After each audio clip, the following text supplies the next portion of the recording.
Next, I would like to welcome David and Luke from BEIS to the stage. Okay, great. Thanks very much to the IFG for bringing us along for our first event here. So I'm David. You can tell that I'm not a data scientist because I have a tie. But anyway, I'm going to kick off with a bit of background about BEIS and data science there, and then going to hand over to Luke for some of the interesting stuff. So BEIS, we're about business, promoting competitive markets and responsible business practices, about energy, making sure we ensure that we have a reliable energy and low-cost clean data supply, energy supply, and the industrial strategy, boosting productivity, getting businesses to create good jobs with investment in skills in industries. So that's a bit about BEIS. But anyway, I joined BEIS about 2 years ago and inherited a small data science team. And they were doing some really good stuff. Problem was it was just below the radar. And so Luke was there, and I sat down with Luke and said, what we need to do is to have a strategy for this. So it's simple stuff, really. Making sure we had expertise, maintaining and developing our data science skills, setting up a consultancy for data science across the department to help people to do things, building a data science community, and having the technical infrastructure so that my team could use all their clever tools and tricks. But basically it was about picking a few projects that we could get engagement with senior people with. So that was the trick. So back to the theme of the talk, talking about tackling old problems in new ways. The department's looked at a lot of economic problems over the years, but what's changed is we've not really had enough data before to really understand and fully analyse them. So much data produced now, it's almost like a data exhaust that comes out whenever anything happens. So even if you can't track things directly, you can track them indirectly. So for example, diffusion of technology, you might not be able to track exactly how that's going or the people that are doing it, but you may be able to see what jobs people are taking and looking at the job adverts. So that's something we've looked at. So over to Luke. Okay, I'm going to take you through some projects very quickly. So we use machine learning to predict which businesses are going to grow high growth. So this is an OECD definition. This is so that policy colleagues can target these firms should they wish to. And so far, the model that we created is being used in a pilot with HMRC. We also worked with the ONS Data Science Campus, where we looked at analysing patents to find out which ones are associated with clean growth. The final one here is we use unsupervised machine learning to identify clusters within particular sectors for business.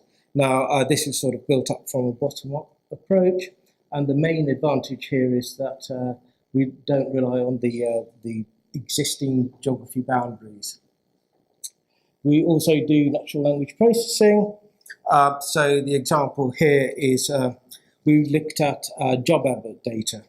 And what we wanted to find out from here is how jobs are changing over time and in what regions. We also use the same sort of job advert information to find out how technology gets diffused through geography and by time. The other example here is where we looked at abstracts from applications to Research Council grants. And from there, what we wanted to find out was what are the emerging sectors and technologies. We built an interactive tool that allows people to sort of look for themes, and also a summary of what the high levels of commercialization are, i.e. what the spin-out companies are and IPs. We do data visualizations. The example here is what we built for our HR team. This is on how our in-year awards are being given out over the year. And also this shows any sort of issues with the protected characteristics. So it's easy for them to have a look at and amend the trend if necessary. We also build a correspondence a tool for our correspondence team to identify any issues. And the final example here is a tool dashboard that we built for economic sort of reporting. So this scrapes the web brings the data in and automatically updates it. So in the morning when policy folk come in, they have this to hand. So my final slide here is to show we do all this work through our cloud-based analytical system, which is basically a platform for data scientists and analysts to use. It is managed within the analytical directorate. We have a whole range of technologies here, such as Shiny servers and SQL databases. We have a whole suite of analytical software from Python to R, etc. And it's a place where we hold all the data as well. And it's becoming quite popular, and other government departments are also beginning to use it now. I'm going to hand you back over to David. Thanks, Luke. I wanted to mention our award-winning data science mentoring scheme.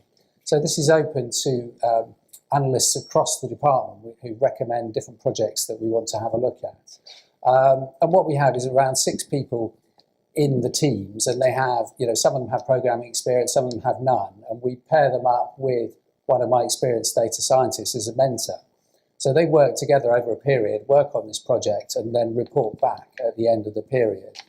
And we've seen some real benefits from this. I mean, partly it's tackling real issues, so things that we haven't got round to before, and sometimes we'll do more with them. So at the moment we've got a fast stream rotation where we analyse, we move people around, and it was a very complicated bureaucratic process. I think lots of Excel spreadsheets in there probably. But now the thing that we've now built allows us to run that in a much more efficient way. The other thing is it helps analysts understand the art of the possible, because data science is still quite new. So getting people to really see and use it helps build things up more as we move forward. It helps getting everyone to work as a team, and it's building up a data science community and complements other initiatives like coffee and coding and other things across the data science community. So stepping back, what is different now? I mean, I think, we do have loads more data than we used to have, and lots of different types of data, and that's what Luke's been talking about, picking things up that we couldn't do before.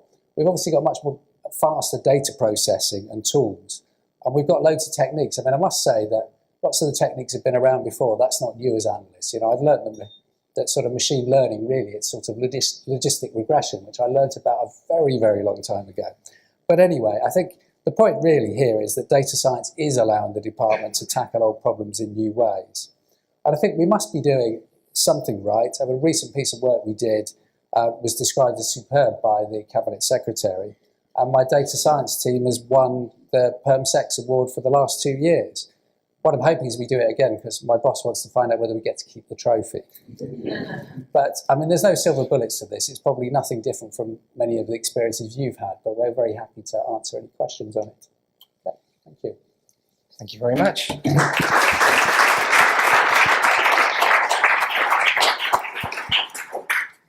And right on time as well.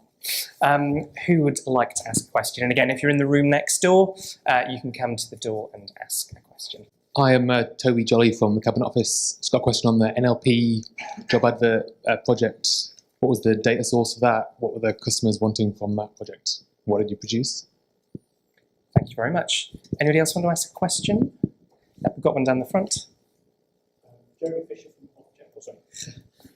Jeremy Fisher from Ofgem. As you do more and more analyses and dashboards and so on, how do you keep track of what you've done so you don't reinvent the wheel in the future? Thank you. And a third question, anybody? Let's get started with those two. Shall I take the first one? Yep. So the answer to your question, the data source is Burning Glass. So they collect all sort of job advert data and make it available for us to use. And the main uses for customers is, they want to sort of look at certain areas, certain sectors. So we built them a dashboard. There's a screenshot of that, so they can actually look at different dimensions. So one example was looking at the SOC codes. So you can go down different SOC codes and see how, the actual jobs that were advertised over time. So it is a bit of an experimental tool. Second one, sure, yeah. Don't mind. I'll do it, that's fine. I mean, just on part of that, I mean, I think, it's interesting with the different projects we're involved with and the criteria as to how we choose some of them. Sometimes it is about doing something slightly different and trying to build up different ideas across the team. And we encourage people to do that and spend some time looking at different things. I think I worry a bit as managing it is making sure we're doing things, we're learning and we're gaining stuff from that. So the important part is we've had to bring in a bit of project management around that just to make sure we know when a project starts and when a project finishes, because as soon as something good's delivered, people want to just do a little bit more and do that. So we're trying to get a bit of discipline around that. And so we do know what it is. We share that within the team and share those experiences around so that the team can see what's been done and how we can redevelop them. I don't know if there's anything more you wanted to add, Luke. No. Great. Any more questions? We've got one there. Anybody else? We've got one down here and another one down here, and I think we've got one at the door as well. So let's take all four. Why not? How much are you linking up with other departments? Because it seems there's a lot of there'd be a lot of interest in this kind of approach, and probably people taking similar approaches in other departments. So how much cross-government working are you managing to get going? Thank you. And we've got two down here. When you're working in the way that you are in a sort of an internal consultancy almost for the different people around you, what do you do in terms of data governance to make sure everything you've got is in order? Because I know it can get pretty messy pretty quickly.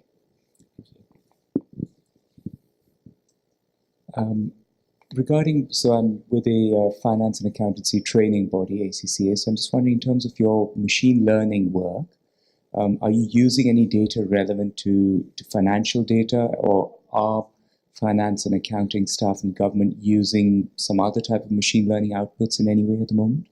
Thank you. And final question from the door. Hi, I'm Daniel Zeishner, MP for Cambridge, and I chair the all-party group on data analytics in Parliament. It's actually the same question as the first question. David Sainsbury, some years ago, I think, observed that research across government departments was fragmented, uncoordinated, and often duplicated. Is it any better now, and how exactly, as the first questioner asked, do you avoid that? Thank you very much.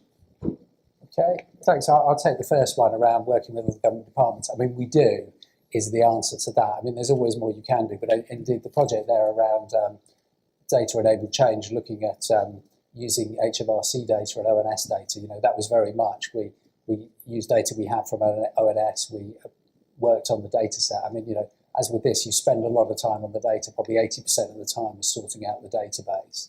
And we've improved that, we've made that available to others, and we've worked with ONS on the data science campus. So we join up, and the data scientists actually are very, very sociable bunch and link up across government using Slack and all these other technologies. So there is a big link across departments. And I do think that data science is much more open than maybe some other professions have been in the past. The idea of sharing data and using code. Whereas, when I started, maybe people were a bit more protective about what they did, and the power was in that they had got this particular map that they were going to show, and they were going to not let anyone else see it. Whereas now we see power in reusing things. So I wouldn't say it's sorted, but we're very keen to try and tackle that. Shall I do the data governance one? I don't know quite what the answer is, so that's why I'm going to take it. I think my slight excuse here would be, as head of profession for statistics, I care a lot about the data in the department, so I make sure we're doing sensible things. I think the thing I would say that's quite interesting is that sometimes there are tensions between the way that statistics have been done in the past and the official way that we do things. And there's a really high bar for getting things out, and trustworthiness, quality and value is things we worry about to do with statistics. And I really want us to make sure we do that correctly. But there's loads of other information that we can use that can also add value. And so that's why we do all this stuff and we bring these other things together. So, there's a judgment call over whether we're getting something that's useful out of it. But I think there is a danger sometimes of being overprotected with data. And the third one, to answer your question, so we don't use financial data in our machine learning. We use government sort of admin data sources. And for the example that I talked about, we use sort of some turnover information and employment figures. So but it's something that we really like to get into. But at the moment, most of our admin sources don't actually include the financial data. I've got time for another question. Yes, let's take it from down here. Jeremy Fisher from Ofgem.